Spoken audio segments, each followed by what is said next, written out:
Brick by brick, you get your boy Big Wall. And y'all already know the vibes. When you see the big homie Pstock next to me, y'all know what type of time we on. We are here to address the culture, right, P? That's right. It's that time to address the culture, man. It's been a minute, since we've been on here, together, the family back together, the reunion. Another great show, a great lineup, and yeah, we're here to address the culture. It's that time. It's that time, man. And y'all know, man, we here, we ain't ducking no smoke. You know what I'm talking about? We here to bring you the insight on different cultures, man. And y'all know, if y'all been watching, we have been on our FMA martial art journey. We just talking to so many different people who has impacted that culture. And it has become fascinating for us over here because it's so many different levels to it. And we just trying to dig to get to the meat of it. And we have legends coming through this platform, giving us their stories, sharing us their lineage. Me and P are official members. We can go certain places now. You know what I'm talking about? Yeah, go certain places now. I might cross the street tomorrow. But yeah, and it's great, and it lets us know, a lot, and we learned a lot about the art, the culture tied to it, and the experiences of all these great guests, that put in work. These guys put in the work. These people that we bring to the platform have all put the work in. Everybody, they get done. So you're getting the real straight, the work, the ethic, the what you got to do to make it happen. If you want to achieve and get to that level and get in and just, be great at whatever art you choose to get involved in. So in the tribal, the history alone. Yeah. Pete, let me ask you, man, because we been kind of like digging into this. You know what I'm saying? And it's over the shows that we've done. What's one of the most surprising things that you learned just as we dig into the whole culture of martial art, FMA, the movies, the healing, the arts, the understanding, just everything, even a racial tension, you know what I'm saying, so on and so forth that we spoke about. Just what's been the most surprising thing about the whole journey that you learned? Well, the real surprising thing is the divisions within, like the show we're going to get into, within the cultures with the different tribes. That part, of not sharing the art and the culture, with the rest of the culture, and that part is surprising. That surprised me. I was a little bit surprised about, but the racism. If you go back and look at some of the shows, especially with the BKF and the points and stuff with that, it's like it's tough, So you look at all of that and combine, but the most surprising thing is that a lot of people don't. The Filipino martial arts is just not really exploding, like it's something that should have exploded a while ago, and it probably has. It should have been forefront, and I've been to the Philippines, several times, so I and I understand, and I've seen it, just like in Thailand with the Muay Thai, and Japan and Korea, but that's like everyone said, in Malaysia. So it's like it's I'm surprised the Filipino martial art just hasn't, here, and the Malaysian martial art is the same way. It's not really looked over, and there's other styles and everything, but I'm just surprised that you didn't. What's so crazy just that it's been ingrained in the martial art. Yes, with films. Films, modern films, video games, video games is big with that, and it's outside because everything these martial artists do with sticks and knives and everything else, they can do with their hands and feet as well. Absolutely. So, they can do open hands and strikes. So that's another thing. But I'm just surprised that the FMA portion, and maybe California is more because they have a larger Filipino population than where I'm at. So in California, martial arts schools you see everywhere, dojos everywhere. Where I'm at here, you don't see it. they're in a strip mall. Some are in strip malls, you know. So and I don't know anybody that attends or everything. So you know, it's business, you know, storefronts in some places now. So I'm surprised, and this is funny. I ran into a Filipino guy. I guess he was a student in a restaurant, and I'd asked him, you know, about, you know, eskrima and Filipino martial arts, and he says, yeah, he didn't practice, but his friend does, and he was in Columbus, Ohio.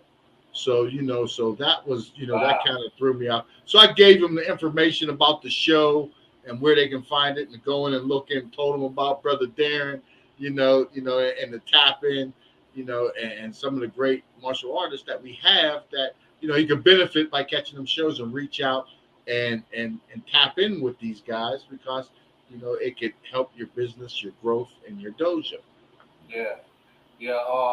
That's dope that you said that, man. When we talk about just everything you said as far as that, it kind of leads me into my most surprising thing, was like the politics of it. You know what I mean? Politics. I was so surprised about, because when you look at it, it's such an art form that you have to put in work. Like it's not something that's given to you. You have to work. You have to study your craft. You have to want this in order to be successful. You know what I mean? And with that kind of hustle and drive, you would think that it would be more free. Like people would be willing to grow and network, and, you know, right. And without the politics, you know what I mean? Right. And Right. T-Bone, when he comes with his great legacy events, and he speaks about the politics of people not wanting to share love and show love and support what he's done. And Darren has single-handedly been one of the voices pushing FMA and pushing the unity, pushing the trying to teach and grow the platform. And then you have people that's trying to stop what he's doing. He's coming from such a genuine place that, you know, really, you know, surprised me. You know what I'm saying? When we talk about a platform when you have to put in the work. And y'all already know we got T-Bone in the building. You know what I'm saying? Yes, we do. T-Bone is the guide to the streets. He let us know what's going on, and he put us in tune with the people that we want to bring to the platform to address. So we're going to bring T-Bone on, and he can speak more about the politics. Right after this commercial break, we're going to be back right here on Address the Culture with T-Bone, myself, the big homie Pstock. We'll be right back after these commercial breaks.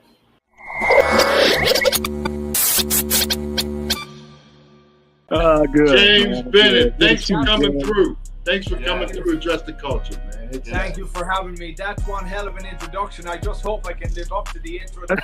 Well, I grew up in Ireland. I grew up in a small town about 28 miles northeast of Dublin called Trim. It's actually the same town Braveheart was filmed in. So I started doing martial arts when I was very young. I started in Kempo Karate in the Trim Kempo Karate Academy. When I was very young, I always wanted to be in movies. But I said, I remember saying, after I want to be like this guy. I want to do a movie with this guy. I came to America, and then Jean-Claude and I, we became very good friends. And this was in the 90s, and then he would hire me. He would, he was doing some movies. I appeared in some movies with him, which led to a lead role in Steven Seagal's movie Attrition. Mm-hmm. And that's where we stand. I know Arnold and Sly. We should get Jean-Claude to come on. Recently seen you standing next to Iron Mike Tyson, and he had a pair of sticks in his hand. Now, I've seen that picture. Iron Mike training sticks with you? Okay, so what? The most important thing my father once told me, he said, it's important to know what you know, but it's just as important, if not more important, to know what you do not know. Address the culture, I'm address the culture, we gon' talk about it. Come address the culture, we gon' talk about it. Come address the culture, we gon' talk about it. Come address the culture, we gon' talk about it. Come and address the culture, huh?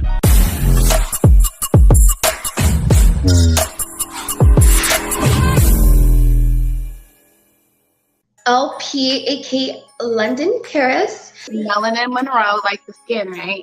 As an artist, I'm a trap soul artist. So for me, I grew up hustling, and I grew up in a very, very like impoverished lifestyle, like feeling like you're going to make a change for someone else. What you're doing is going to mean the change for someone else. It's going to be the actualization, the realization for others and for someone that they can chase their dream, and that there's nothing wrong with that.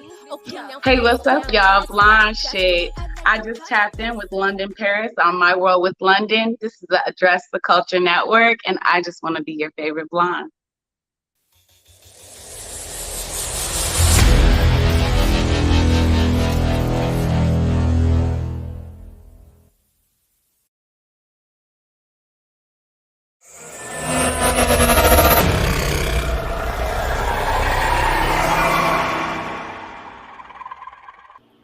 What's going on with you, man? What's happening? There he is. There he is. Yeah, it's important, you know, and you know, it's great. And Big Wall, that was a great question, you know, about what we take away from this series. Yeah. And there's so much, you know. But like I said, you know, Big Wall said the politics that yes, you know, that too, you know, and I guess that some of that goes in with the racism, because when you say politics, to me, that means racism. Absolutely. You know, they go hand in hand. It means racism. Yeah. So yeah, they hand in hand. So we experienced it. We had some great shows with, you know, the BKF, that, you know, there was some of that, you know, went into that. Fabulous show, man. Fabulous show. And stuff with the Filipino and the Hawaiian martial arts, you know, that tapped into that, you know. And like Big Wall said, you took the FMA, the Filipino martial arts, the ESPN and Disney, bro. Yeah. So you took it to one of the highest, you know, back in the day, it used to be Wild World of Sports. Remember that Wild World of Sports? They used to have, I mean, that's the only place you could catch judo or any type of martial arts competition back in the day. Several different disciplines. Several different disciplines. Yeah, so ESPN and with Disney attached, you know, Disney is an ESPN, but that platform and that level, that's huge, you know, for the. It was one of the greatest times of my life, to be honest with you, to work with Disney, you know, and how fast they responded to the needs of the tournaments. You know, I remember I attended a meeting in Orlando, and the CEO came up, and all the coordinators, of each division attended this meeting. And this man, he says, the milk house is no longer big enough for what we're trying to move. So by next year, they built the Jostin Center. And you're looking at a facility that looked like it takes 3 to 5 years to build. They had the Jostin Center built within 1 year. But that's the way Disney moved, you know. It's such a huge organization and so involved with construction. For them to build a giant facility, they had it ready by the following year to host another Disney Martial Arts World Festival. And, you know, we're looking at 8 to 10 different types of disciplines coming together under one roof. And the coordinators ran all these different divisions. So I had an opportunity to be a part of that. And it was a great experience. And you got to understand, that's how I met Brother Palakanamaho, with Disney. You know, and then later on we worked together with the Long Beach Internationals. But like I'm saying, you know, you guys mentioned politics.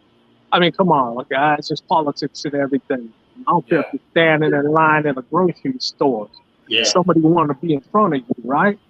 So, you know, it comes with it. You take the high road. You just keep pushing what you believe in. And just drop the politics, drop the hate. And I think one of the biggest problems, and I think I can say this for all martial arts, you believe in something really hard and you understand, you know, it's needed.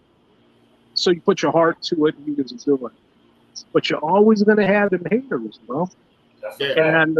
And that's why I'm hoping, Dr. Shashir and Akala and Tuhan, Apolo Ladra, approaching the AAU in conjunction with Filipino martial arts and taking the Taekwondo organization worldwide and attaching Filipino martial arts to it. That's a beautiful opportunity for Filipino martial arts. So, I'm really looking forward to listen to them and if there's any way we can help these guys succeed, whether it's giving shout outs for them or even having them on this show to talk about what they're trying to do. It's something I didn't have way back, I wish I had this platform, back when I was with Disney and Pstock and Legacy. Oh man, what a beautiful platform to address the martial arts, the Filipino martial arts. So yeah, guys, I'm excited, to have Shashir, Dr. Shashir in the comments, and Tuhan, Apolo Ladra on board. And I'm excited to hear what they have to say. And if I could be of any kind of help, to help these guys, hey, I will. I will help them. So anyway, hey, brother Pstock, it's on Big Walk of Palm. Audi 19, thank you for this opportunity. Here we are again, addressing the culture, guys. Okay? Well, look, what we supposed to say after that? It's nothing else to say. We're going to take us another quick break. Y'all know how we like to get down around these parts, and we'll be right back with our guests. They're going to tell us a little bit more about them, and we're going to dig deeper into the culture. We'll be right back after these breaks. Okay.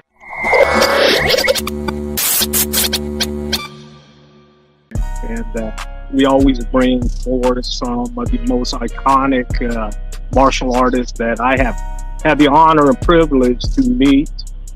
Today we have Shihan Dana Abbott. Those that had the privilege to get on the floor with them can all attest to this man's skill level. How did I get into weaponry? Well, I did a master's in kendo. If you know what a bamboo sword is, and you see those Japanese people dressing up like Siamese wicker cats, and they beat on each other with bamboo. Anyway, that's what I did over there. So it got me into weaponry and swordsmanship fairly fast. Another tip of information, that it kind of fits your personality. Now that we're talking, I meet you. Yeah. I heard you like to jump out of perfectly good airplanes. That's what I did.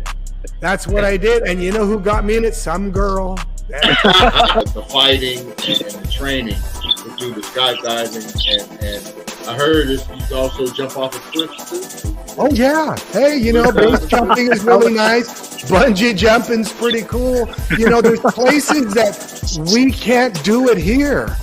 Point Break. That's it. Yeah, Breaking Point or whatever it was. With Patrick Swayze, I think, did the original, and then they came back and remade it. And the remake was good. That's what you remind me of, doing all that stuff and being able to do that. Right. Not really floating, but you're cruising at about 120 miles an hour. But when you jump out of a balloon, you start from zero. So the first 3 seconds, you start going like this, and then you're skydiving a little bit. Dress in the culture, I'm address the culture, we gon' talk about it. Come address the culture, we gon' talk about it. Come address the culture, we gon' talk about it. Come address the culture, we gon' talk about it. Come and address the culture, huh?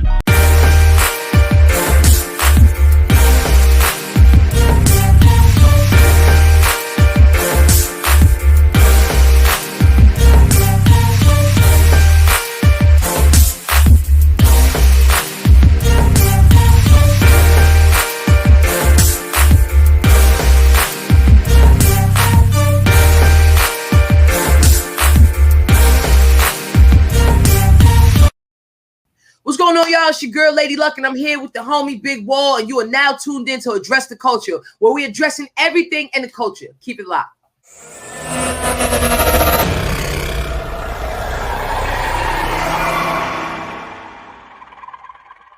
There you go. We are back. Welcome to the show, gentlemen. How you gentlemen doing? Hello, sir. How are you? Man, we Great. good. How 2 you feet guys in the heartbeat, man. Good. Welcome to This Address is the Culture. a pleasure to be on your show, sir, and highly respect you guys. And this is awesome. Thank you. It's an honor to have you. Yeah. Honor to have you. Both I'm gonna follow. on Sir, board. the honor is all. Share in the call. Shashir. So I think Shashir might be froze. I think he might be froze. There he is. He's moving it to his ghost. Well, till he get ghost.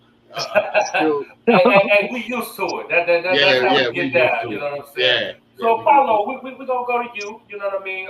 Yes. Can you tell us a little bit about your journey from the beginning? You know what I mean? Yes, sir. And we kind of move forward up until where you are now. But kind of just talk about your base and when you kind of fell in love with what you're doing from the start.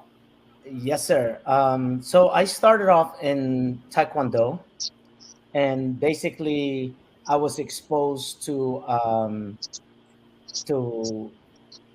Kali, or the Filipino martial art, a little later. But I was always been in the Taekwondo and in the martial art industry. So I helped open up 57 Taekwondo schools back in the 80s. Then I train the instructors, I hire and train program directors, and basically run the organization. So that's where I got a lot of experience on the business side. But also, while I'm doing that, I was in charge of the curriculum. So in the Taekwondo, when they split up back in early 70s, from especially with the WTF and the ITF, when they're splitting up, I'm seeing all of this, and then seeing how the Taekwondo industry was growing is because of the culture. They added the culture to it, and that's what made it grow so fast. Then, as you know, they did the same thing with the UFC, with the MMA. What they did is that they got so big so fast because of the sports. And then the Krav Maga, same. That didn't take that long, and they got so big, and that is because of the social media, the platform that we were not, what we didn't have back then. Back then was like everything was based on guerrilla marketing. You got to get out there. So I am the first person to basically to thank the people like Guru Danu Santo, Grantohon Leo T. Gahe Jr., all of the Angel Cabales, all of the people that are responsible to get to where we are now so we can have this platform. I want to acknowledge them first before we all get any kind of acknowledgement. Same thing with what you were talking about, sir, Tibon, back in the days, we didn't have this platform that we have now. Yeah. So it made it harder for us to get really big. Now that we have it, I really think if we put the politics aside and I think this is our chance to put the Filipino martial art on stage. Where it needs to be, yeah. Sir, and I'm trying to follow the successful formula that the Taekwondo did, the UFC did, the Krav Maga, and all the other martial art that shine and that reached that stage, or that got put on that stage. Hopefully we'll be with the, collaboration and the unity of all the FMA practitioners, masters, instructors, grandmasters, if we can all get together, that we can get the FMA on stage.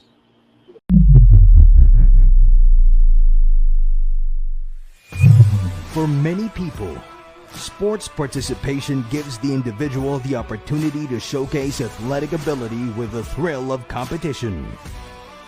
The martial arts has given millions of people a platform to learn discipline and embrace the culture where the art originates from. Fusing the art and sport produces the modern martial athlete.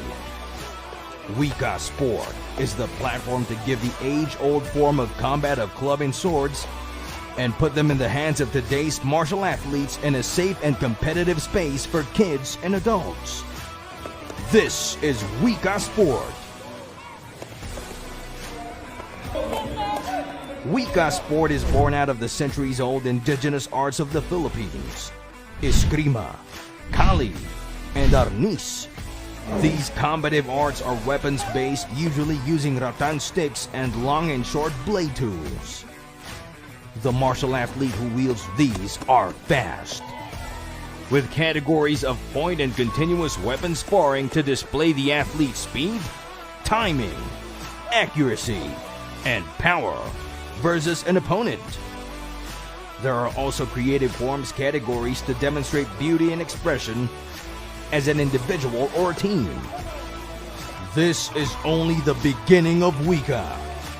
The World Eskrima Kali Arnis Sports is here to unify the different styles of Filipino martial arts as the action philosophy of movement to exhibit the unique and complex culture of the Philippines globally. WIKA Sports is here. I completely agree. You know, I'd love to see it really move, you know, with the AAU. And I got to experience that myself when I was with classical karate, USNKM, my brother's organization. So, you know, when you see something like taekwondo, classical karate, really move strong. What it is, I believe, is organizational skills, you know. A disciplined organization that supports other organizations, there's nothing that can stop that. And this is what I hope for you guys and what you're doing with the AAU, the AKI. I'd love to see it really prosper out there and worldwide. You know, it'd be beautiful to witness this. And hopefully, you know, I could try to support you guys in any way I can. So, yeah, you know. Oh, beautiful, thank you, sir. beautiful. Thank you, sir. Hearing that from you, sir, it's an honor, and I thank you for very welcome supporting us on all the things that we're attempting to do. Yeah. And, I really think that if we all have an open mind of being able to promote the Filipino martial art and all the positive things that we have to offer, as opposed to, you know, with all the bickering, which one is better. I think creating that platform where they can all compete, then there will be no more talking. They can just, you know, go in the competition. Definitely. Yes, sir. And basically, we need a competition tournament just to expose and to basically build that foundation from a lot of between the kids and then the FMA practitioners, so that way they can grow, and hopefully we can preserve and uplift the art as opposed to watering down the art. Yeah. Definitely. Yes, sir. You know, when I was working with Disney Martial Art Festival, I had to think outside the box. You know, I was totally concentrating on the FMA scene. So what I noticed in just promoting in the FMA scene, I had to do something different. So first of all, what I did different, I added thrusting, but kept it safe because nobody else allowed it. So in adding the thrusting with target areas, it created a fight very different than what most would witness at the existing Filipino martial art tournaments. And I felt it brought a more realistic fight for the tournament division. And the funny thing is, nobody got hurt. So we were successful at the judging, refereeing, and the ruling. But at the same time, what I noticed in running Disney, I says, well, I'm hearing some complaints. Some people, you know, they want to represent Apolo. They want the longer stick, the staff. They want to represent the standard stick, 24, 28 inches. But there was also Filipino martial arts that like short weapon, like what I do in Sorata and Scream. So what I did to think outside the box is we created a division called the Cultural Challenge. And what I did at that time, and we had Shion Dana Abbott on this show a couple of weeks ago, and he's airing now, getting ready to premiere, is he built us custom weapons to cover everything. Short sword, long sword, spear. We had spear and shield, naginata. And what it did is it didn't just concentrate on the Filipino martial arts, but it brought in all the different disciplines who train weapons classically within their arts. And I think it became the most popularist division with Disney and even Long Beach International Stockton Legacy at that time. So, it's beautiful what you guys are doing, but you can't make everybody happy. I found that out. Yes. So you got to think outside the box, right?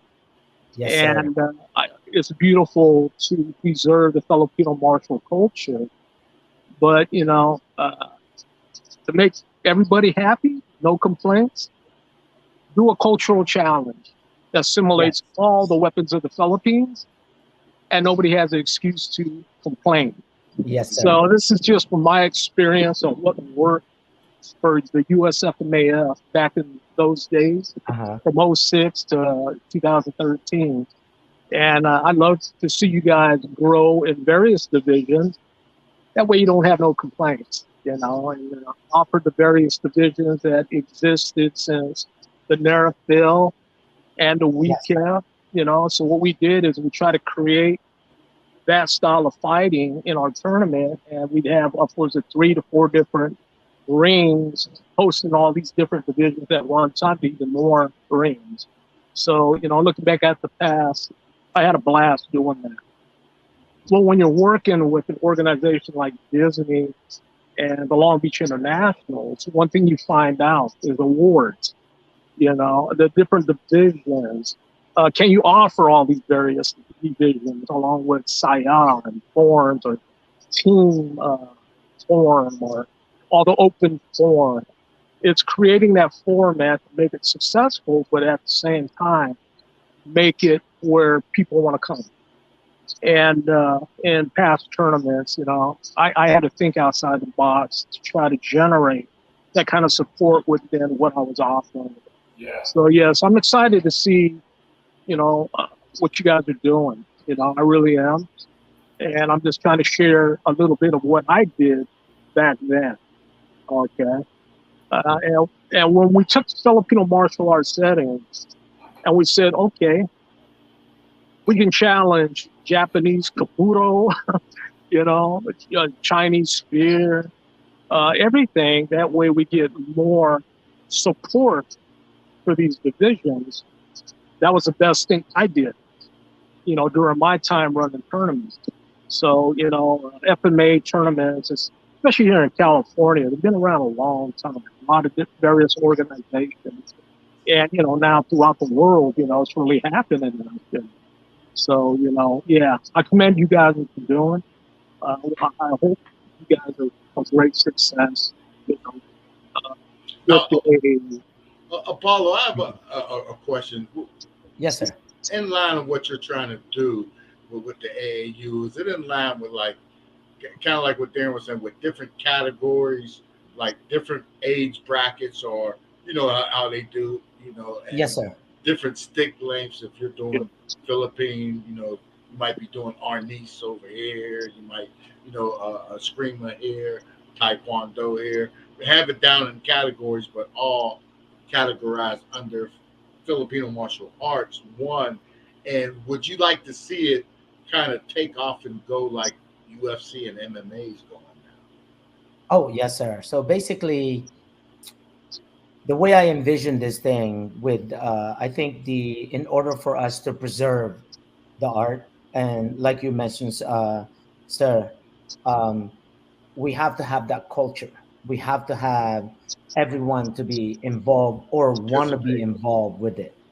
And the easier the rules for the public to be able to see and watch that, oh, I understand what they're doing.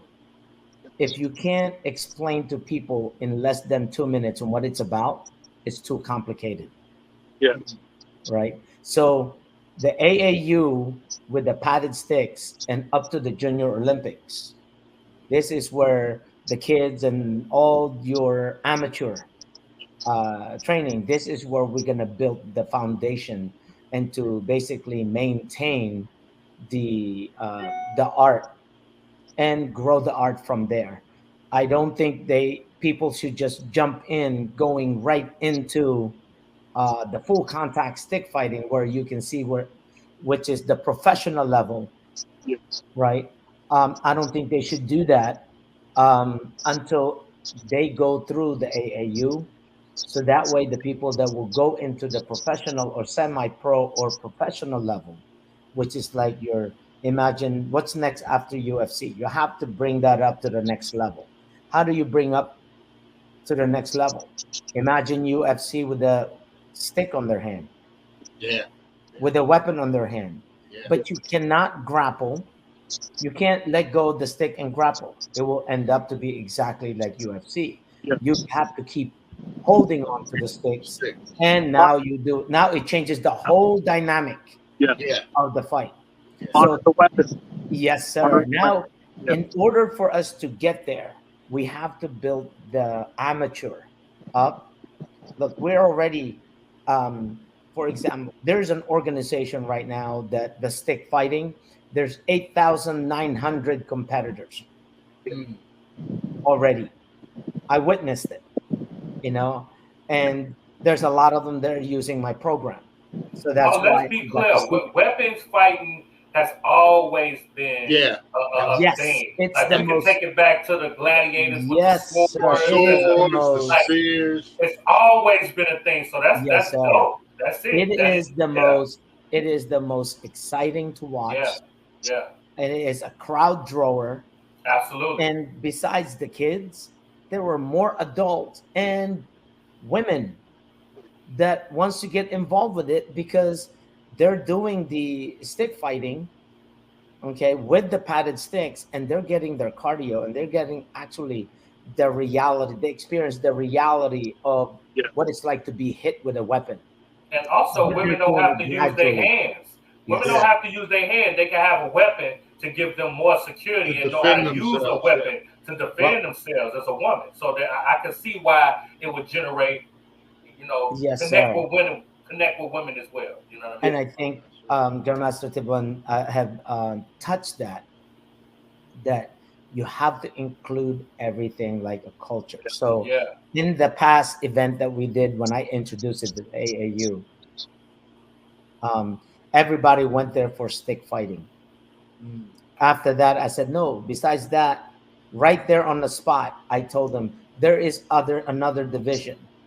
Instead of the regular stick, you have a short stick. And you guys will spar the same exact way, the same rule, which represent a short blade or a shorter stick. Later on, we just keep adding on to it. And then they did a continuous one. What do you mean continuous? It's either you know it or you don't. Continuous, nonstop. It's just a 10 must. So this way it pleases everyone. And the kids, especially the ladies, they're like, oh my gosh, I love that. I had a great workout. And we had we have kids that are 4 and 5 years old competing.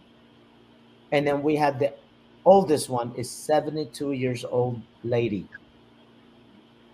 that competed on the stick fighting, the point fighting of the knife, the shorter stick, and continuous. She did the continuous. And we were asking, for 3rd and 4th place, you don't really have to fight now. Oh no, I want to fight. I want to continue. Okay. So she was a great example that, anyone at any age can do this. So, and that event that we did over there and all the people that are competing in the Taekwondo, their eyes were focused on the rings that we were running. The because he said, "Oh wow, you guys made it so much fun," and it seems like everyone that was there that's competing, they were happy, they were having fun. You guys were high-fiving everyone. Everyone is blessing or putting the hand on the forehead afterwards instead of bowing. That was just a way of they show respect to all to all of the judges. To all of the judges. So everyone, they just love the culture, the way we have it set up. And that's what it's about. It's about culturing the FMA. We really have to show the whole thing about the FMA. Our biggest problem, okay, and our biggest problem in the Filipino martial art is this. We want to be treated professionally, but we always have that backyard mentality. Okay, that is they're trained on the backyard or the garage, but then they want to be treated professional. That is our biggest thing. If you want to be treated professionally, then you should run your school professionally. You should teach professionally, address people professionally, as opposed to, I want to meet with the promoter. Oh yeah, we can beat people up with this and beat people up with that. No, I mean, these are professional people. You got to show them what they're looking for. Yeah. Address the culture. Right? We have to show them that we as FMA as a whole can also be professional. Yeah. And that was one of the things when we did it at AAU. You know, if you presented an AAU and you don't look professional, they're not even going to call you back. Okay, so we presented the AAU in San Jose. After we presented in San Jose, they invited me. They said, now, you know, the people love it. And they invited me to be at the AAU Nationals. To present it at AAU Nationals at MGM in Las Vegas. Yeah. And then after that, they said, if you really want to do this, we can actually have you put this event. If you do it as organized as the way you did it at the presentation, we can have it at the JO Games, which is the Junior Olympic Games. Wow. See, this, you know, once we get that, then I can work on professional or the semi-pro. Imagine this. Filipino martial artists that are professional fighters. Germany versus Canada. US versus Philippines. All I need is 8 people.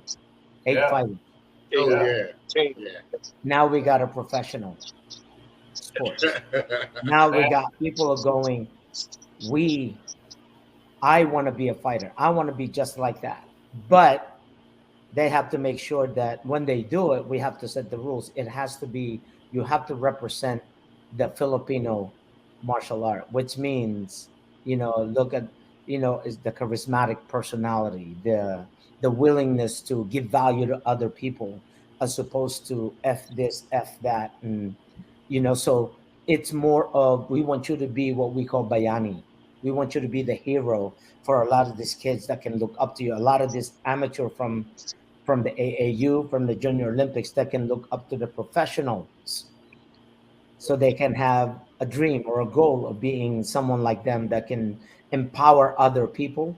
So that way, you know, we can have the FMA up to the top.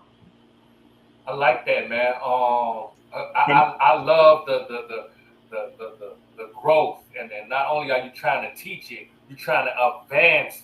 You know what I mean?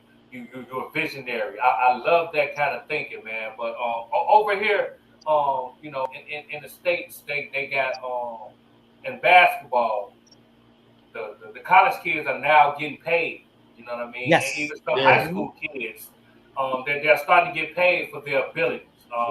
Is that something that you would like to see in the martial arts, where people can start getting paid based off of their abilities? But wait, we're gonna take us a break, and you're gonna answer that when we come back right here.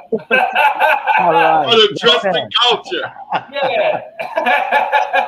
We'll be back.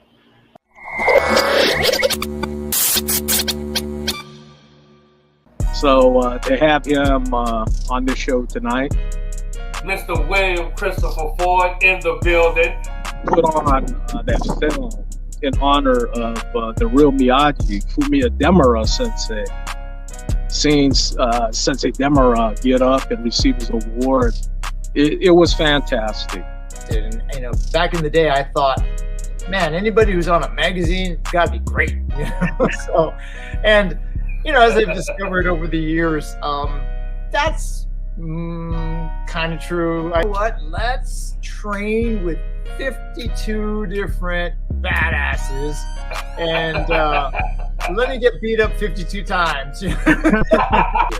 And I would basically be one of the guys. They say, okay, you play Daniel and Robert, we're going to play Mike, and they did some moves. Okay, great. Let's switch it around. So I would learn the moves on one side and I would learn the moves on the other side, and they would kind of switch out. And it was like, I wasn't contributing anything. I was keeping my mouth shut. I'm the new guy. I'm not going to go in trying to like tell these guys what to do. I'm just like, going, yes, sir, whatever you want. You're soaking up the experience. Yes, sir. You know, yeah. I'm not going to be the guy that gets fired because I don't know how to keep my mouth shut, right? Absolutely. Have fun. You know, if you're going to be doing something, find the fun in it. You know, if it's always going to be like, you know, oh my gosh. You know. Dress in the culture. I'm address the culture. We gon' talk about it. Come address the culture. We gon' talk about it. Come address the culture. We gon' talk about it. Come address the culture. We gon' talk about it. Come and address the culture, huh?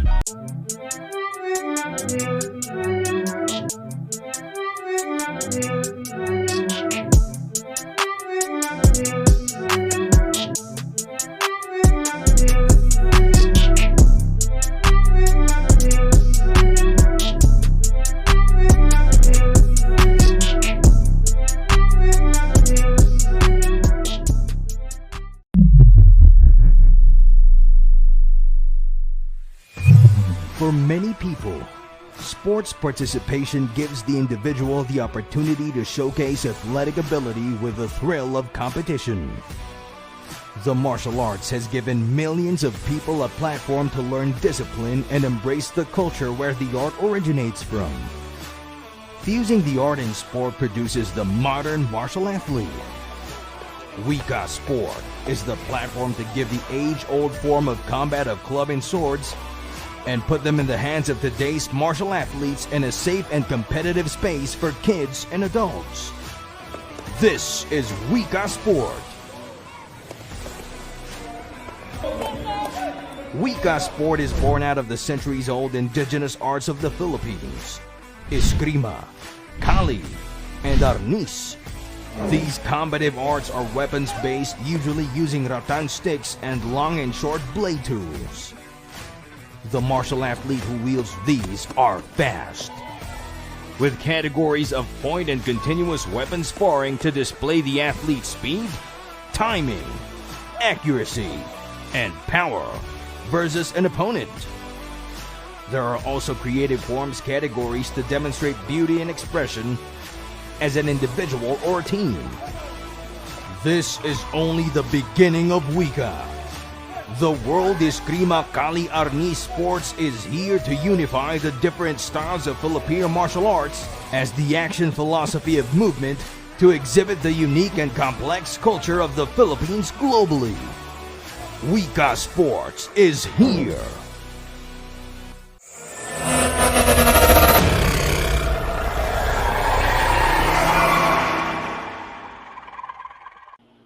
We are back. We are back. We are back. And when we left, we hit Apollo with a question as far as does he feel that the athletes in today's time should start getting compensated for their abilities and their levels, just like they're doing with the sports as far as basketball. And I would love to hear you and Darren's opinion on this specific topic. Well, one thing, you got to look at in looking at beginner, intermediate, advanced, elite level, or master's level. as you offer these divisions, first of all, you have to have the judges and referees be able to recognize the techniques of the higher level. And I took pride in that with the judging and refereeing that we built. You know, we had different categories of referees from A all the way to like D, you know, for beginner, intermediate, advanced, elite division. And we really didn't have a problem with high-level judging and refereeing, but any big organization with vast amount of competitors, you got to have the right judges and referees to make things run smooth, you know. And when it comes to Filipino martial arts, is want to differentiate a block from a hit, and judges have to recognize that. You know, if you got a center referee that calls break and a guy did a clean block to a counter, why'd he call break? Oh, he thought it hit his hand. Okay.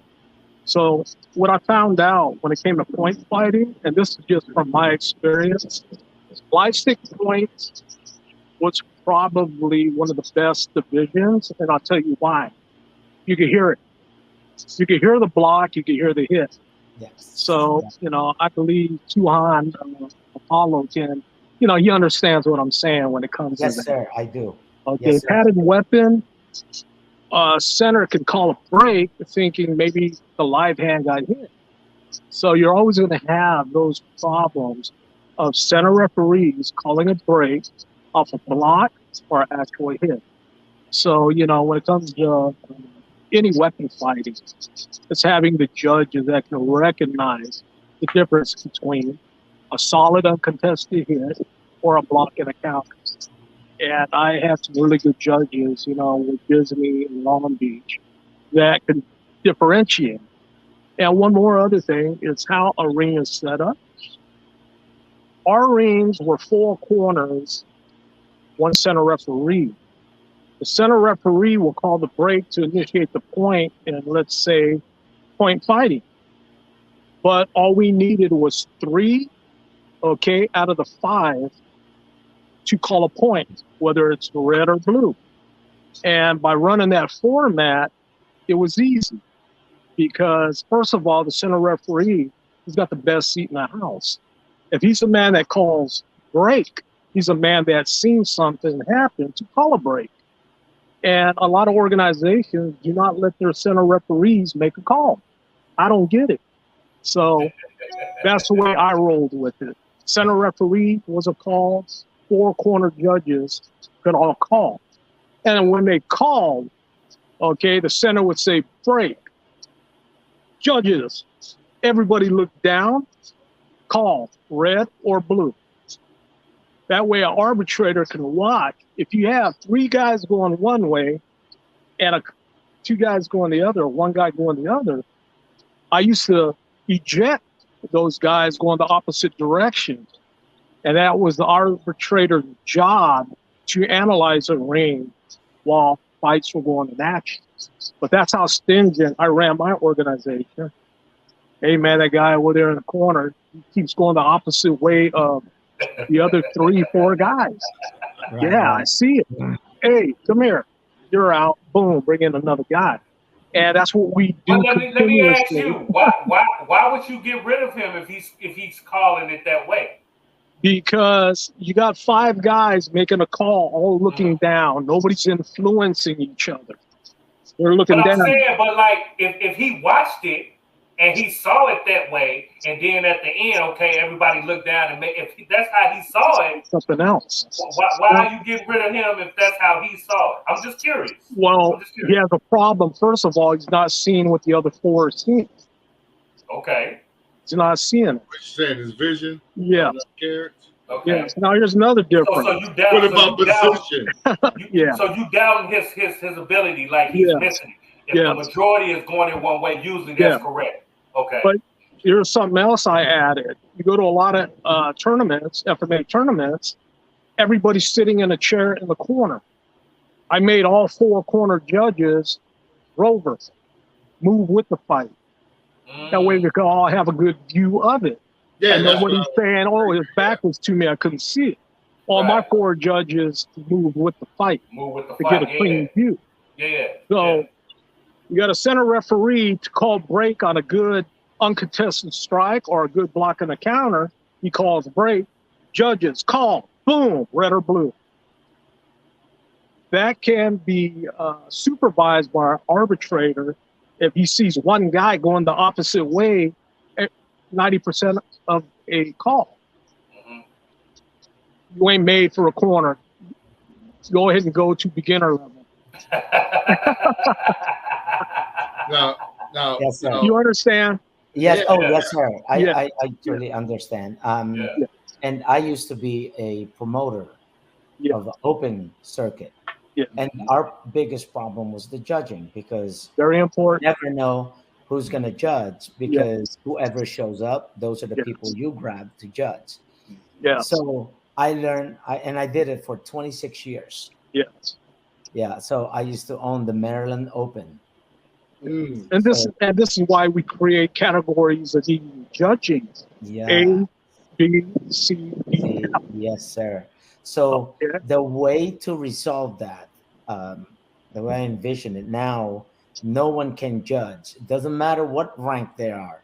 Yes. They cannot judge unless they go to a certification with what we call the sport WIKA. WIKA, it means language.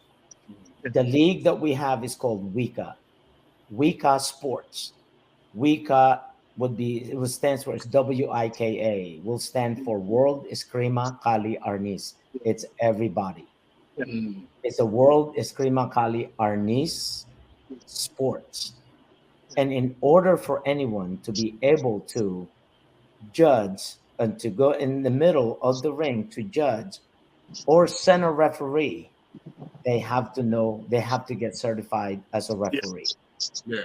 And you cannot be a coach unless you became a referee first. Yes.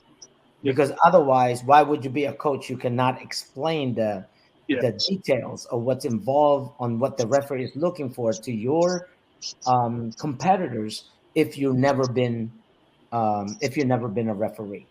Yes. You have to lead by example. Yes. And you know, to on Apollo, and that's why I mentioned great referees. They dictate a tournament, you know, it's customer service, you know, and when you have parents that support the children to come and compete at any of your events, customer service is very key. And the more professional it is, the better outcome, and happy competitors want to come back. So, you know, I understand. You said the key word, sir. You know. And the key word in anything, whatever we do, especially in the competition, if they have a great experience, they will come back again. They want to come back. Exactly. So, which means we have to make sure if the referee are professional and the judges win or lose, they always go, next time, I cannot wait. I'm going to go back and train because they have great experience. It was fair judging. Great experience. Yes, sir. And this is what we do. If let's say, if 2 of your judges keep making the same mistake, like what you mentioned, sir, what we'll do is we'll come up to them and there'll be penalty for being able to do that, for not being able to be fair, because it's all about the competitors. It's not about them or their student. It's about the competitor. They will get penalties that they cannot referee for a certain amount of time or retake that referee certification again because you're missing something. Yeah, you missed. The right man must win. The right man. The right man point must be called. Yes. Okay. All anybody asks for. And that's why the rules have to be so simple that even the people in the audience can see. I mean, if you watch UFC, at the end of the fight, you pretty much know who won. Yeah. Right? It's given. If you watch boxing, the same exact thing. Yeah. And I'll tell you what I did. Okay. A lot of FMA tournaments, they will say 2 point to the head, 2 point to the body, 1 point weapon hand. 1 point, your live band. I abolished all of that. I went 1 point for everything. That's exactly what we're doing, sir. Okay. That's exactly what we're doing. Less It's 1 confusion. point for everything. Everything. Less Yeah. confusion. Because And it's point system. If you say point system, it's almost like saying blade rule. Yes. If you cut with the blade, it's over. That's it. It's over. Right? It's one time. Yeah. Now you want to score 2 points. You better hit him before and after in one engagement. Exactly. That's why I give you 2 points. You know what that will do? That requires skills. Yes, it does. Yes, it does. If you want to hit 3 points, you go in one engage, you hit it before, during, and after. And that's why I believe in points is the best exercise for the young. It really is. And then the kids and the young adults coming up, they train the point system and they're really good at it. Then you add the continuous pad and recognize I hit and continuous. The opponent blocks the hit back, you re-block and re-counter. And to be able to pull that off, it elevates the skill level of the competitors. So this is how we can uplift the art as opposed to watering it down. Because as they compete, they start learning, every time I hit him, he hits back. Now they can start doing some umbrella and hit again, and angle so they don't get hit again and back. Now we're gonna see, people that are very. That's how you know they're learning. That's how you know they're adapting. Because when you guys teaching in a professional setting, but let's be honest. Usually when you do this, it's going to be a real life situations where it's not going to be a point situation, and you want them to know how to move and adjust in real life situations. So I love that. I love that. Now this is one of the reasons why the way I was taught. I was taught the Filipino martial art with Kali, with Pikiti Tirsha, with Grantohon Leo Gahe. I was taught that all the movement has to be the indigenous movement where the body move. It's true to the body mechanics as opposed to body is just so straight. It's body mechanics. You got to. You got This is one of the reasons why I called my program I Kali, the indigenous Kali, because I don't want to be straight like this and hitting. I want to be able to be, because I was a personal trainer. I major in engineering. It's gotta be it just makes sense. If the trajectory of the hit is going on this side, I need to get out of that line and move. So I think this is, and in terms of sparring, that way I think it's gonna uplift the art, number one.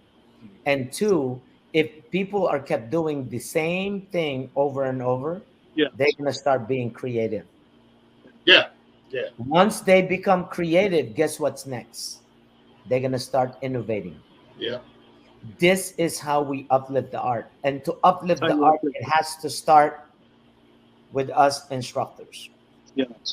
It really is. We have to get along and develop the people and develop the people to be able to perform at the competition at the level they could, and allow them to be able to create, to think, create, and then innovate later. That's what we all did.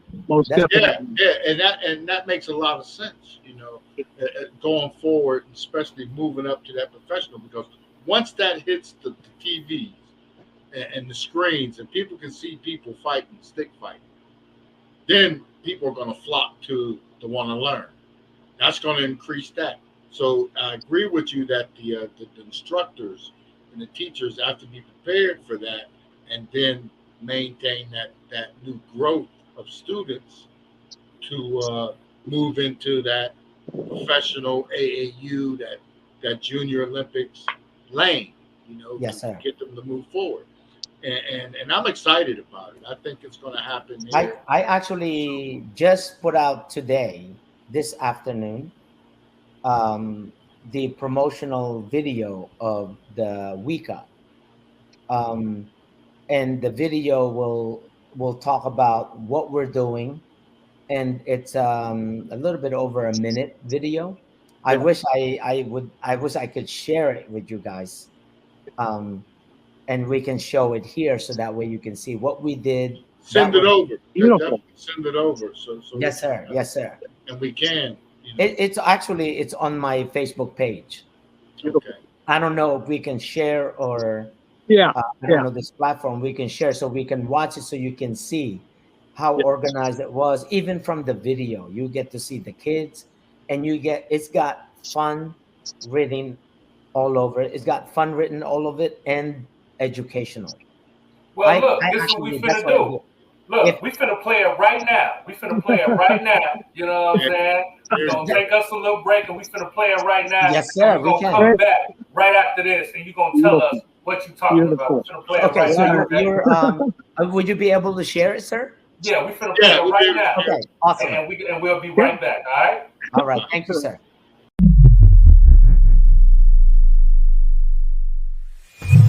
For many people, sports participation gives the individual the opportunity to showcase athletic ability with the thrill of competition. The martial arts has given millions of people a platform to learn discipline and embrace the culture where the art originates from. Fusing the art and sport produces the modern martial athlete. WIKA Sport is the platform to give the age-old form of combat of club and swords and put them in the hands of today's martial athletes in a safe and competitive space for kids and adults. This is WIKA Sport. WIKA Sport is born out of the centuries-old indigenous arts of the Philippines, Eskrima, Kali, and Arnis. These combative arts are weapons-based, usually using rattan sticks and long and short blade tools. The martial athlete who wields these are fast, with categories of point and continuous weapon sparring to display the athlete's speed, timing, accuracy, and power versus an opponent.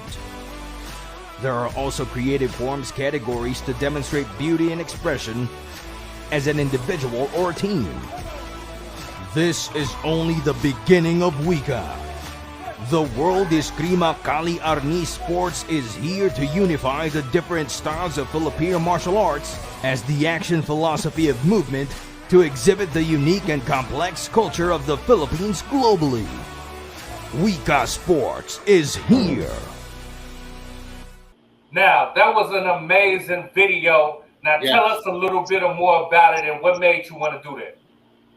Well, I figured, people need, because of the, there's really not that many Filipino martial art competition around that where you can involve kids, you can involve adults, female, male, regardless of the age.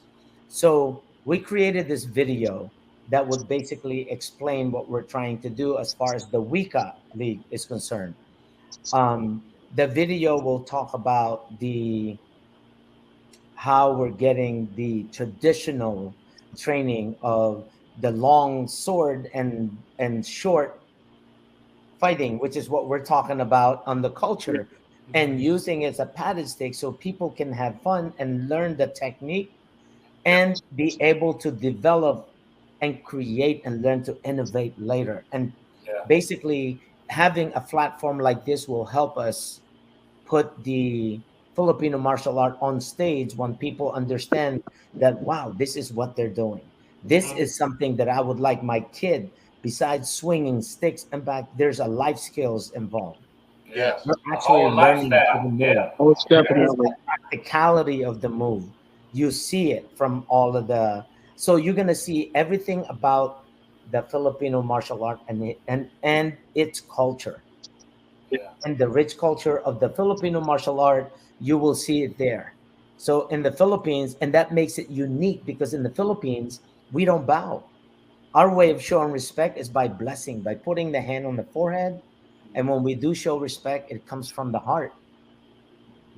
So that's why you commonly see this in Filipino martial art, this or this, or from the heart, I show respect, and that's why we don't bow, because in the Philippines, in the history of the Philippines, there is a hero in the Philippines that said, "I bow to no king," and that was Lapu-Lapu. Lapu-Lapu, yeah. That's Lapu-Lapu, right? He said, "I Lapu-Lapu. bow to no king." So Philippines is one of the country in Asia that is not bow. Our way of showing respect, from growing up, I was born in the Philippines. Whenever I see my grandmother or my parents, I have to grab their hand and put it on my forehead. It's called blessing. It's our way of showing respect. And when we kneel down, it's just showing a deeper respect, which is for our grandparents. And because I was exposed to this at a young age, I carried this on to the Filipino martial art, because that's what we had to do to our grandmaster, or to the people that work with us, or people that have authority, like your uncle, your parents, your grandparents, your great uncle, anyone that are older than you are, you always show them respect. And this is why we use the word ka, like kapatid, which means brother. I cannot call anyone older than I am by their first name. It's a way of showing disrespectful. I have to use the word ka, which is kapatid. You guys, you heard of the word kapatid, which means brother. But to short, I would have to say, for example, it would be ka Big Wall, ka Pstock, ka Darren, Tibon. I can never call you guys by your first name. It feels weird. If I do, it's because I don't know the age over You're not here. older than me. Yeah. I'm the youngest one here. Yeah. See, Yeah. Ron, my family been here for over 100 years. See? You see? So, I know of the tradition. Yeah. Late Grandmaster Angel Cabales, he didn't demand that. He didn't demand it. You go to do that Manong Angel, you grab your hand and shake it. That's just how Angel was a lot of the time. Right. Because he was here from 1939. But yeah, I understand the respect. I do. I understand. And I think if it's well, look, I mean, just an example, Taekwondo, karate. Yes. It made it big here because they add the counting in Korean or Japanese. They give you the history of the art. They give you the history of that. Their culture. When you walk in, you take your shoes off when you enter the mat. That's part of the reason why here, when you bring that up here in our society, in the Western world, that's kind of unique. That's the kind of things that parents want their kids to be involved in, other art, learning other culture that makes them appreciate what we have. Yes. I understand. That's definitely. I really, really love that energy, man. And just everything that you're doing, man. When we just talk about the legacy. Shouts out to Darren with the legacy coming up in Vegas. September 3rd. Thing, man. When we talk about you, Apollo, when it's all said and done, man, what do you want your legacy to be?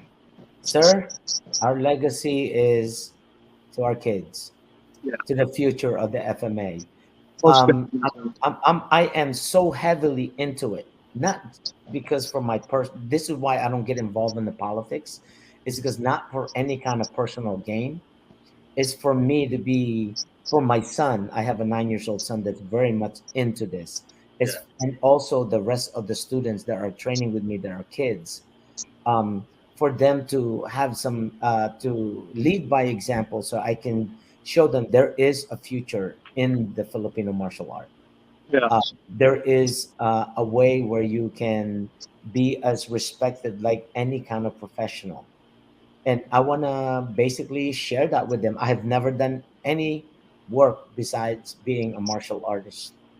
Never worked anywhere else but being a martial art. Wow. That's beautiful. So right now, do you train guys for UFC and MMA and everything now? I have people that I'm training for full contact stick fighting, for all of the above. So you're always that right there, sir. Having a school for so many years, your fighters are only going to be probably 1% of the entire school. Right. Okay. So, but everyone else that's there, they're all there for a different reason. but you'll always have a small percentage of your group as a fighter. That's my passion. So I meet up with them in different time. Yeah. The rest of the time, I do this. I teach and I inspire and guide people to get their goals. So you actually turned your passion into a career. Sir. Yeah. Well, here's the way I'm looking at it. And this is one of my biggest thing in the Filipino martial art. You know, guru in our language, in the Filipino language, it means instructor or a teacher. If you are a guru and you're not working with anyone, you're really not a teacher. Just a coach then. Because that is basically what it is. A guru means you're a teacher. Yeah. How can you be a teacher if you don't have a student under you? Talk about it. You have to share what you learn to others. Yeah. Give them the benefit that you receive from whatever it is that you took, whatever discipline, whatever, you know, that is what I call the legacy. Yes. It's what you leave behind. And, you know, that's why Stockton, California, you know, all of us, there's several different groups out of Stockton, California. But, you know, you look back in the old days, you know, come from the 1920s, when my family came to Stockton, California, you know, the rich culture, the pride of being Filipino, you know, in a time where we weren't, my forefathers, my ancestors that got here in the 20s, you got to understand, Tuhan, they had no dogs, no cats, no Filipinos on stores, restaurants, and hotels in Stockton, California, when my family first got here. So, you know, coming up, you know, from first generation Americans born Filipino, mother and father, it was very different back then, you know, and even coming up, you know, in the 60s, there was a lot of racial tension. And when Vietnam hit, and being an Asian in, let's say, an all-white school district, a lot of us kids, you know, that were Filipino, we get called names like Gu, Chink, what have you. But, you know, coming up, you know, in the old days here, there was a lot of racial tension. Oh, I got a share of that, sir. I have a share. Yes. Yeah, I mean, it is. We all can relate. I'm not as young as we I all look. can. I'm not as young as I look. Yeah. Yeah, we all can relate. Anybody over 60 here? I'm going to be 60 in a month. I'll be 60. Nice. Wow, man, bro, look, I didn't think nobody on here was nowhere near 60. You know what I mean? So I'm 56. Oh, okay. Wow. Yes, sir. I'm 56. I wish I was 56. I'm right behind you, sir. Yeah. Oh, wow. I wouldn't have guessed that either. 4 years ain't nothing. You know, now once you get over 50, I think 4 years ain't nothing, you know, in comparison to baby. Yeah. You know, that's how we carry ourselves. Knees. Everything hurts. You do feel it. It's magnified. It's magnified. You know, you can feel injury. This. Yeah. You can't see anything. You know, it's funny. I remember playing football, you know, well, basically just park ball, but tackle. Yeah. And I remember hits I took, you know, as a running back. I could feel my shoulder. Oh, that was 1979. Oh, this knee. Oh, that was 1981. I'm looking at 40 years ago, you know. Well, right now, after 50, you can't even remember what you did last week. You really have to think about it. Yeah. Now I see why people have wrinkles, because most of the time they're thinking, what did they do last time? Yeah. So anyway, when I was talking about guru, about being a teacher, when we get given the rank of guru, it says be Not that means you're a guru. Be a guru. Yeah. Be that rank. Find out what that rank is about, which Yeah. means teach. So when I was told that at the early age, this is when I created my program that's called Learn to Teach, Teach to Learn. My teaching methodology of once after I teach it to, like if I teach it to my son, I have my son turn around and teach it to another kid. Yeah. Because now I'm not going to wait until they've been doing it for 20 years. Now I got to train them how to teach. Yeah. Do it right there and from the beginning. And I tell you what, doing it that way, my son will probably become a much better instructor than I am, and a much better martial artist than I am, that I can possibly imagine, because he's getting all of this at the young age. Yeah. Because the way I got it, and the way we learn it is whatever comes to my instructor's mind, and it's up to me to organize it. You know, coming up, you know, very young, I grew up, one brother, 3 sisters, a family of 5. My dad was in Golden Glove. He was a fighter, but he trained Goju-Ryu, and he also trained under the late Grandmaster Angel Cabales at the time when he first opened up. You know, but I think our age category coming up in Stockton, and my family moved from South Stockton when I was like 3 years old. So I started kindergarten at 4. And then you got the Vietnam War going on. I learned real quick back then that if you get caught with a group of guys following you, picking on you, you're either going to get beat up, you know, or you're going to survive. So, you know, coming up kind of in that atmosphere, my dad knew what we were going to go through. So it was common training. My dad taught us boxing. He taught us his Goju-Ryu, and he taught us his Screamer, you know, and what he learned from the late Grandmaster Angel Cabales. And he prepared us kids, you know, for the realities of racial hate. And so it kept me and my brother in the martial arts our whole life. But my sisters, too, you know, were picked on coming up. And the training my dad gave my sisters really saved my sisters, especially coming up in high school. You know, my sister Jackie, she's been put in situations surrounded by girls, but her feet saved her life.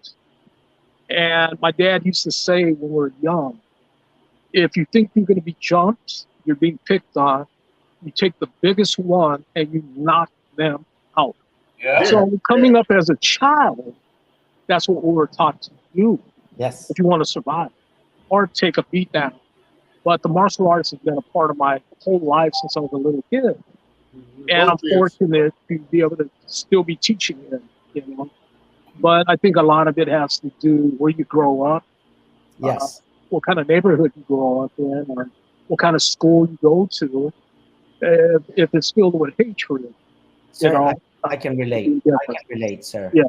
I grew up in Baltimore. Yeah. Yeah, Baltimore. I lived in Baltimore too. I lived in Yeah. Baltimore. I know, yeah. Where at in Baltimore? I lived in Fells Point on when I lived there, I lived on South Register Street. Oh yeah. I lived in between Eastern Avenue, and I forget the other block, but there was a GC Murphy's on Broadway. I grew up in the city, and then as I got older, I lived in Canton. Oh Right next door to you, sir. Yeah. So no, I think the Filipino martial art, it's gonna hit. It's probably the last martial art that we know of that had not been on stage. Right. Yeah, and it's been, like you guys have mentioned, it's been part of it all the time, but it's always more like a side dish, right? Yeah. It needs to be the main core. It's been in John Wick, Born Identity, Matrix, Mortal Kombat. Yes, sir. Everything. It goes all the way because our brother Aladdin 19 did the Mortal Kombat. You know, I could say this, you know, about the late Grandmaster Angel Cabales. Yes. What he attracted, the majority of people that I even came up with, the majority of us were black belts in different arts. before Yes. we even really got real serious into our training.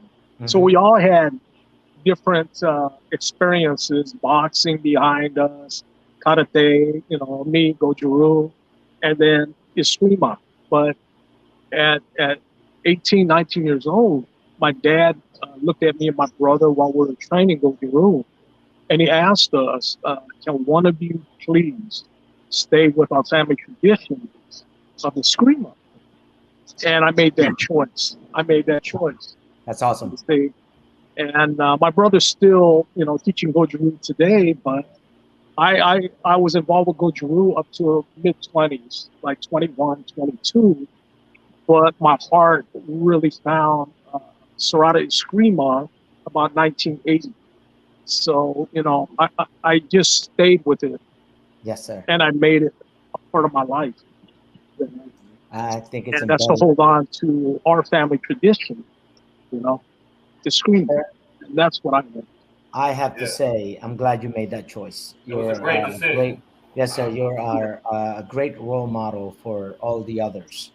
Thank you very much, sir. Thank you very much. I do my best. It's all any of us can do. We want to thank you, and we definitely want to get you back on with Datsu. He fell out, so we want to bring him back. I think he said he's available.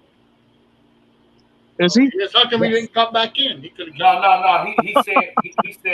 He said he was having. He couldn't hear us. He said his audio was poor. His audio was poor. So he said we told him we'll do it. We're gonna spin a block. We're gonna spin a block with him. You gotta bring him back on, and just can promote with every level of what you're doing, and bring him to the FMA, and we'll push it out here because believe me, when these shows hit, a lot of people watch them. Yeah. A lot of people watch, especially in your world. Yeah. And we have the haters watching too. So it's this. You're always gonna have those haters that will think they can do better. And actually, you know what? If we have those people, maybe they're the one that will come up and take whatever we're doing to a whole new level. Hey, I'm trying to triple my haters. I need yeah. It is more power. So you need more, right? My thing is this. The reason why I get to where I need to go is because, number one, I role model people that's already there. Yes. Second is that while everyone is, doing all the politics and doing this, all I'm doing is worrying about what I need to do to get to where I need to go. I don't worry about what other people are doing. So I always have that, so that way I stay neutral. I don't get involved on the politics side. Well, there's always going to be a politics. It's going to come change. It's how you treat it. It's how you address it. If I just keep going this way, I'm going straight, and then the politics can just keep chasing me, and I'm just going to keep going. Yeah. Well, you came to the right place to address it. That's the culture. And that's what we do. And we're gonna spin a block, man. We're gonna have you back, so we can tap in with everything, because it's so much more, man. And you with the AAU, it's always growing, it's always being innovated, and it's always gonna be more to bring to the culture, man. So we want to thank you for coming through, giving us your story, blessing us with your energy and everything, man. It's been a great show, man. Definitely. And we really want to thank you for coming through and giving us your time. Thank you very much. And finally, I got to meet Tuhan. I know, sir. Fine. No, the pleasure is mine, sir. And Pleasure is mine. It's been a pleasure of being able to chat with you guys in regards to this. It's been like it's like our passion. It's not just our passion. It's really a dream come true to be able to promote, propagate, and preserve the Filipino martial art. And I'm sure, Master Darren, how do I address you, sir? Who, me? Yes, sir. Darren's fine. No, sir. What is your time? No, really, Darren's fine. I've been awarded GM and all of that by several different organizations, and people, that I touch bases with on a regular basis, or at my events, GM, oh man, just call me Darren.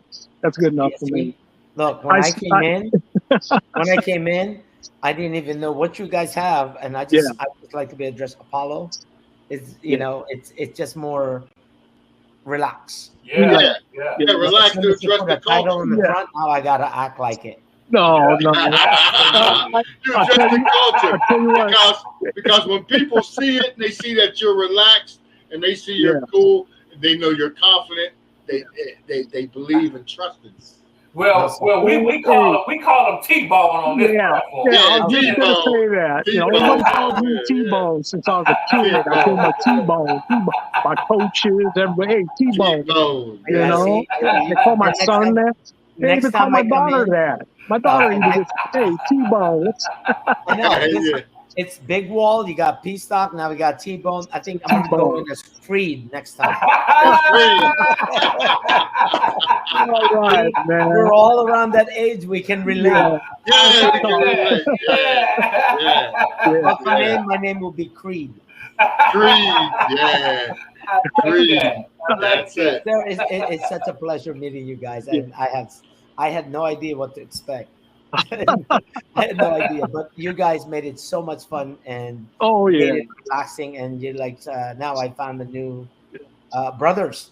Yes, 100%. Yes, 100%. We're gonna be following. We're gonna be letting people know your mission. And we're gonna be supporting. So you are officially a part of the culture game. So we're gonna spin the block, and you're gonna be back, and we're gonna dig more into it, man. We really want to thank you for coming through. Okay, I'm gonna be. Honored to have you on the show. Thank you very much. A picture of us. Yeah, take that picture. Man. Take that picture. Okay. I'm gonna because my group, when I told them about it, they're like, "Why didn't you tell us? We could have promoted it and sent it to our group so they can watch." And I'm like, well, you'll have time to. Okay, good. But we'll let you know when it's getting ready to. We'll have a promo. It was great talking tournament with you. It really was. I was so heavily involved, with Disney and Long Beach International, Stockton Legacy. Y'all got to kind of fires me up just talking about tournaments because I got into it. I got involved with it. Yes, sir. I'm going to send you my number. I'm going to send you my cell number, and then we can keep in contact. Thank you, sir, for that suggestion. Very welcome. Very welcome. I love it. That's how y'all do it. That's right. Well, thank you. Thank you for coming through, man. Thank you. Pleasure. Thank you. Well, y'all already know me and P, we're going to be right back after these commercial breaks. And we're going to wrap up the show. We're going to address the culture a little bit more. And we'll see y'all in just a minute. All right? All right.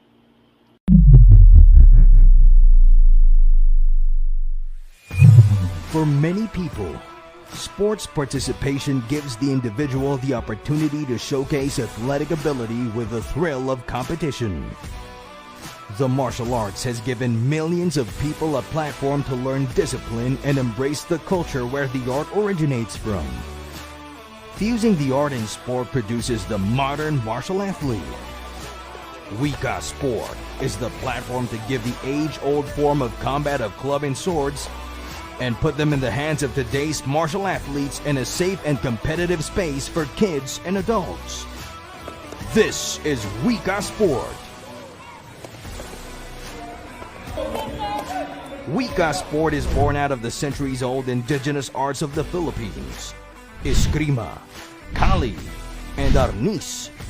These combative arts are weapons-based, usually using rattan sticks and long and short blade tools. The martial athlete who wields these are fast, with categories of point and continuous weapon sparring to display the athlete's speed, timing, accuracy, and power versus an opponent. There are also creative forms categories to demonstrate beauty and expression as an individual or team. This is only the beginning of WIKA. The World Eskrima Kali Arnis Sports is here to unify the different styles of Filipino martial arts as the action philosophy of movement to exhibit the unique and complex culture of the Philippines globally. WIKA Sports is here.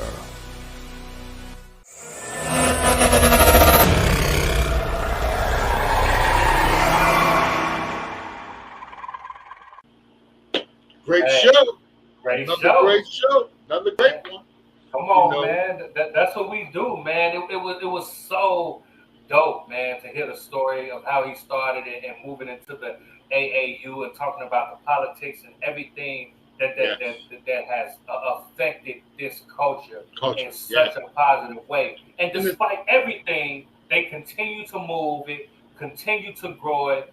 Shouts out to the legacy. T-Bone in the building, been holding it down, putting it on his back for so long, fighting the politics, fighting the stigmas, fighting the racism, literally, physically, and mentally fighting it. You know what I mean? And using his voice on this platform to give flowers to those that he respects, as well as us. You know what I mean? It's not about him, and it just continues to show who he is and what this platform is about. It's about the legacy, growing it and teaching. I love it. It was super dope.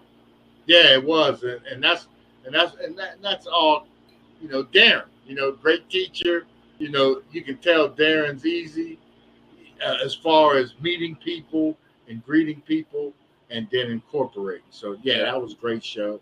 You know, hat off to Darren. That's the way it goes. You know, great show, and we'll get Shazier back. You know, and pick that up and get that part of it. So it's great, man, what they're trying to do with the FMA and the stick fighting. I like to see that. Yo, taking it to that next level, because that's the next level. You got the MMA, and the next level is physically seeing them fight with just weapons. Just weapons. If you drop the weapon, you lose. You know what you I'm lose. saying? You have That's a certain amount of time to pick it back up. You know what I'm saying? Like, this is strictly about the weapons, and I think people would love to see that. You know I think they would. And I love that they're thinking like that and being innovative and trying to grow the culture and push it to the next level, man. I love that. So y'all heard it first here. You know what I mean? Where you've heard the next thinking and the next the movement going forward. You know what I mean? As far and using the FMA as the platform to push that. Because when we talk about stick fighting and all that, the FMA, that's what they do. That's what they do. And if you attach it with that AAU thing, then that would draw the attention of another group of people, a whole different wave and group of people. And then it's on then. Now they better not do it without involving the FMA. Because you know what they do.